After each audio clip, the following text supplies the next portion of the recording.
In today's video, we're going to be doing a super chatty catch up about all things Skillshare. So I have been informing you guys with bits and pieces over the last couple of months, but I feel like I haven't really sat down and spent time in terms of discussing where I'm at with my Skillshare journey, giving you an update on earnings, whether or not I would recommend it to you guys as a viable platform to teach on, and whether or not I would do it all over again. So if you haven't been following along with my Skillshare journey, I have been teaching online since May of 2020 on the Skillshare platform, and it's really been a fun ride. I mean, I started really in the height of lockdown, and for me it was just kind of an experimentation because I'd never uploaded to a marketplace style teaching setup before. I'd only done self-hosted courses, so I really just wanted to see what all the hype was about. And I did both Skillshare and Udemy, and also have this YouTube channel. So hopefully I can provide a little bit of context in terms of how Skillshare compares to Udemy, as well as how it compares to YouTube itself. If you're new here, welcome. I'm so glad to have you here. My name is Megs, and every week I release tech tutorials helping you do digital better. So for the peeps that are just here for the stats, I'm going to do a screen share just so that you can see upfront exactly what I've earned and whether that has been royalties or referrals. And then I'll get into the more chatty side of things in terms of my experience on the platform and whether or not I would recommend it. So I hope that sounds good.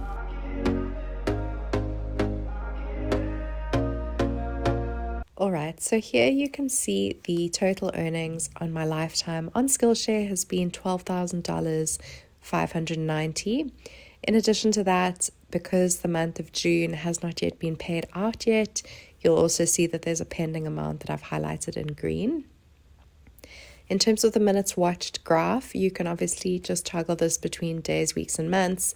Here you can see from a month-to-month view that June is pretty much on par with April, whereas May was particularly good. So the analytics make it easy to understand exactly what's happening, both with your watch time and with your students. And then you'll see I scroll right down to the very bottom showing you the earnings breakdown. And this is what's allowing you to differentiate between royalties and referrals.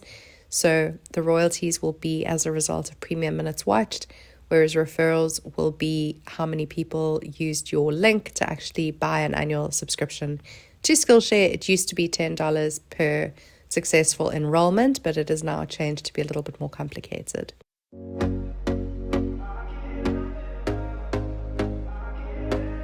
So in terms of whether or not that amount of money is worth it, whether it is something I would do again, really comes down to a lot of different factors. So it's not like a cut and dry answer. The main thing that I would implore people to think about is whether or not the skill that they're wanting to teach is something that is in demand on a platform like Skillshare. So thinking of things like the fact that it's an American audience, for example, a lot of my YouTube content is based on WhatsApp for Business, which is not a big tool which is utilized in the US. Immediately, it does kind of scratch off things on your wish list in terms of what you wanted to artistically create, and rather forces you to put that business mindset on in terms of what is the competition like? Are there other courses in that niche? Typically, it's a good indicator if there are other courses in that niche, and particularly if you can see that there are quite a lot of students in that niche as well. I will also link down below where Skillshare really covers in great detail which topics do well on Skillshare. So I've mentioned before that Udemy, for example, has a marketplace insights tool, which Skillshare doesn't. So unless you have some sort of proof of concept by way of there already being a course in that niche that seems to be performing well, you're otherwise going to be flying blind. So really, if I could offer one piece of advice to my younger self, it would be to do a couple of weeks worth of competitor analyses in terms of understanding the people that are teaching in the digital marketing and social media landscape, how I'm different from them, and maybe how I'm similar. In terms of whether it's worth it financially, this is kind of an interesting topic that I've been thinking a lot about. So it will come down, of course, to how popular your classes are, because if you are investing huge amounts of effort and maybe money by way of cameras, microphones, and any other equipment into producing your classes, maybe you're not an editor and you're outsourcing editing, of course you're walking a fine line because you then need to make up for it in terms of the demand in the class. In my particular or personal example, I do most of my editing myself. I do sometimes outsource editing just when my personal schedule doesn't allow for it, but on the whole, I enjoy editing. I already had my camera equipment, my microphone and so forth from my YouTube setup, so I wasn't investing additional money into that. And I also already had the slides. So I was definitely stacking an unfair advantage in terms of the base that I was kind of coming off of. And I'm also very aware of the fact that even though I have a very small YouTube channel, only about 4,000 subscribers, a lot of referral traffic is actually coming from the views on my channel, and particularly the views like this one about Skillshare as a platform, because the way that the referral model works, obviously as people are clicking on my affiliate links, I'm earning money as a result of that. So if I didn't have a YouTube channel, I wasn't getting any referral from my YouTube channel, I didn't have camera equipment, and I didn't have a microphone or anything like that. And I would really have to think carefully about the initial upfront energy, time, and effort that I would have to put into producing a course. That being said, if it is a passion of yours to indulge yourself in video creation, as it is mine, then of course it's worth it, because it's kind of like paying you as you get good at something, which I think is fantastic, you know. As much as there is a particular expectation around production quality on Skillshare, at the end of the day, I mean, I have entry-level equipment. I wouldn't say that I have anything too fancy or expensive or difficult to replicate. But certainly I acknowledge that some people would be starting with cell phones and lavalier microphones and that sort of thing. So it's really going to come down to how you feel about the learning curve. Again, the editing will come super into the fore when it comes to this. So how comfy are you with learning editing softwares, and are you willing to invest in that? So for me, because I'm not making heaps of cash from Skillshare, I choose not to invest in paid or premium tools.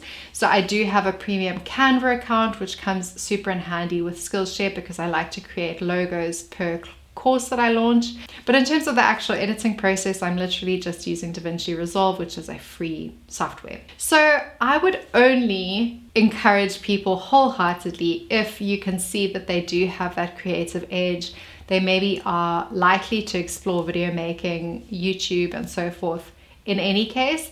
But if it's just to teach on Skillshare, you have no passion for video creation as a topic, I think it can be a little bit harder to kind of motivate going through all those links. And similarly, from a topic perspective, as I say, I was really lucky in that I already had slides about a particular topic. If you were creating those from scratch, of course, it would be a huge time investment. So purely speaking from a financial standpoint, if I were to benchmark whether or not it is worth it financially, I will give you my honest truth with stats included. So my current hourly rate as a digital marketing strategist with 10 years of experience is typically around $50 an hour. So this will depending on the client that I'm working with and depending on the service that they have purchased from me, as well as whether or not that's in a retainer. So I'm really giving you the $50 stat as a kind of benchmark. So if you work out the total earnings averaged out over 25 months, you'll notice that it is roughly about $500 a month, 503 I think. So if you were to take that $50 an hour stat and work out, okay, you're going to spend 10 hours a month doing freelance consulting or something else where I'm being paid $50 an hour, or you're going to produce a course, probably take a whole lot longer than 10 hours a month, to be honest. I mean, I'd say probably on an average month, I spend between 10 and 20 hours, but you earn residual income and it's not linked to your time. It's really up to you in terms of how you value that. So in my case specifically, I've just come back from a month-long trip in Australia. I wasn't obsessed with being online Monday to Friday like I would be if I was just doing the client thing. Of course, I do still have clients and I do have to manage their expectations and their outputs, but I'm not 100% dependent on my income as a result of clients to mean that I become totally and wholly consumed in that mindset. So if you're wanting to move away from the typical paradigm of exchanging time for money, Skillshare is absolutely the easiest way of doing that. It's easier than YouTube. I would say it's easier than Udemy. And it's really that kind of upfront stamp of approval that what you are doing is valuable and that you're able to start earning an income almost immediately, provided that your courses are adding value to your students. But in terms of whether or not I could bill more hours, I could probably take the 20 hours that I'm spending on Skillshare, bill it out at $50 an hour and make double what I currently make on Skillshare. So it's really about that value of the decoupling in terms of time and money. In my instance, it is worth it because that is the lifestyle that I would prefer. And even when I am working full-time gigs, or I do have 40 hours a week billed out to clients, it then means it's adding an additional buffer on for me, which is imperative to me and to my sleep at night, knowing that if I have a poor month the next month, there's this kind of background money that's working for me while I sleep. So just in terms of how this compares to YouTube, I'm going to pull up my YouTube stats so you can see what I've earned in my lifetime of YouTube, and you'll see that Skillshare fares absolutely 100 times better. Also considering the fact that I was on YouTube for a long time before I reached that threshold of 1,000 subscribers and 4,000 hours of watch time. Here you can see the back end of my YouTube studio. So in the last 28 days, I've made 1,300 Rand, which on a good day is about 70 Rand a day, and on a bad day is about 26 Rand a day. In terms of the exchange rate, you can literally just divide by 16 to get to dollars, but I'm going to break it all down in the description box so that you're able to easily reference this. So in 2020, this equates to 7,600 Rand. In 2021, this equates to 18,400 Rand. And then I'm going to toggle over to lifetime, which you'll see in just a second. And that's 34,316 Rand. So I'll put the dollar amount on screen as well, so you can just cross-reference that and see how much less it is than Skillshare, especially considering how much longer I've been on the YouTube platform, as well as the fact that you have to get to those thresholds before you even begin earning.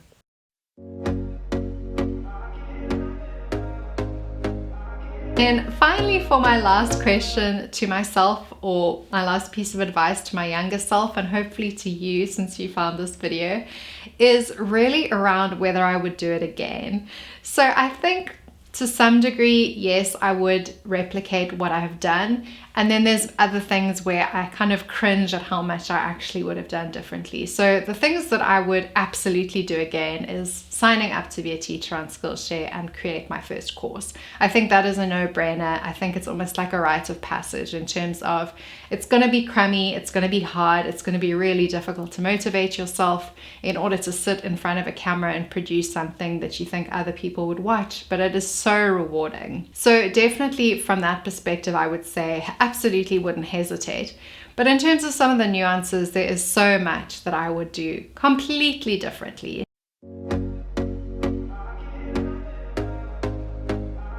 The first thing would probably be around topic choice. So as I've mentioned, and hopefully you guys are seeing a pattern here, topic choice is going to be the number one thing that determines your success on the platform. So I would hate for anyone to create a course and then realize there's actually no demand for that particular skill to be learned on a platform like Skillshare.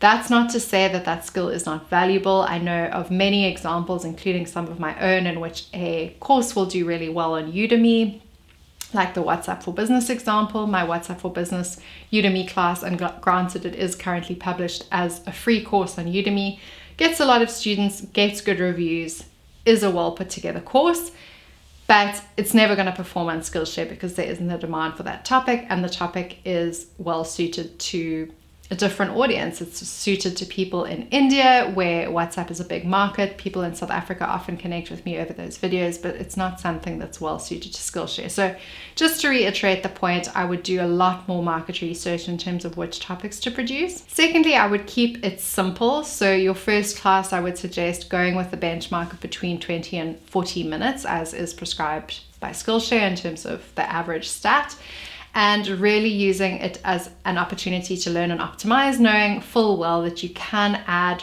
bonus segments onto your course. And this is something that I quite like to do, is I'll actually publish the rough framework and it'll make sense in its entirety. It'll cover the basic topics and obviously still try to ensure that the students give me good reviews. But then it might occur to me maybe a couple months or weeks later that actually I really want to do a demo in that particular software that I mentioned, and I'll go back and record it and upload it as a bonus segment. So the reason why I add the word bonus in is that typically you're not able to replicate your background identically. So I think it would make more sense from a student's perspective to understand why you're sitting in a different position, or your hair's changed color, or there's now a tree behind you. So that is the way that I get around that. And then what would then happen is in 6 months' time or 1 year's time, if you're wanting to update that course, obviously you would re-record all of the segments and then do the same thing. So you would then think about maybe after 2 or 3 months after that launch, adding in bonus courses. And so what I would hope is that over time you'd have this catalog of beautiful courses which you've developed over a long span of time, where you've kind of critically evaluated what was most important, what was best about that course, changed it and tweaked it. So in terms of whether or not it is worth it to re-record courses, there is a bit of a caveat that I would just like to state, in that I've noticed that the boost that the Skillshare algorithm gives you when you initially publish content is really valuable. And so when you re-record a course and you upload it over an old course, you're not going to see that bump initially in terms of whether or not people like the re-recorded course. So I would definitely just suggest tempering your expectations in terms of whether or not it's worth it to re-record a course.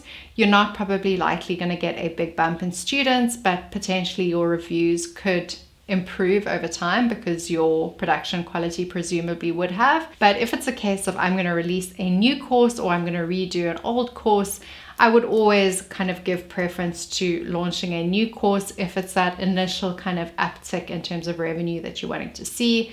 However, over time, of course, you can't leave classes unmaintained. Specifically in the social media space, I feel like my reviews would just start to tank. So I would say maybe focus like 70% of your attention on creation of new courses and maybe 20 to 30% in terms of redoing classes that previously have already been launched.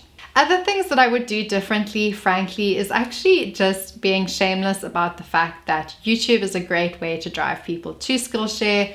YouTube is not something that derives a lot of income for me because I don't have a big subscriber base. And so therefore I would be a bit more shameless in terms of creating 10-minute videos which just direct people over across to Skillshare. But me being me, obviously, I'm so grateful for the community that I've created on YouTube, and I don't just want to produce salesy kind of content and then release that to YouTube, because I feel like there's a lot of people that can benefit from the free knowledge. Not everyone is necessarily going to subscribe to Skillshare. It's not everyone's cup of tea, and sometimes you just want an answer to something immediately and you're not going to watch a whole course in order to get it. So when I've created videos like how to create a social media strategy, I will literally film it in an afternoon, edit it the next day, upload it, and then already start getting amazingly positive feedback from people who don't then have to take a course in order for it to make sense, which to me gives me a lot of satisfaction. However, if I was purely business minded, why would I do that? I already have Skillshare, which is acting as a payment gateway. Ideally, I would just have a teaser 2-3 minute video saying, go and take my social media strategy class. So I would say my advice, if money is the key objective, is to be very strategic in terms of driving all of the traffic to Skillshare and making the most of the fact that they're actually pretty generous when it comes to royalties and for referrals.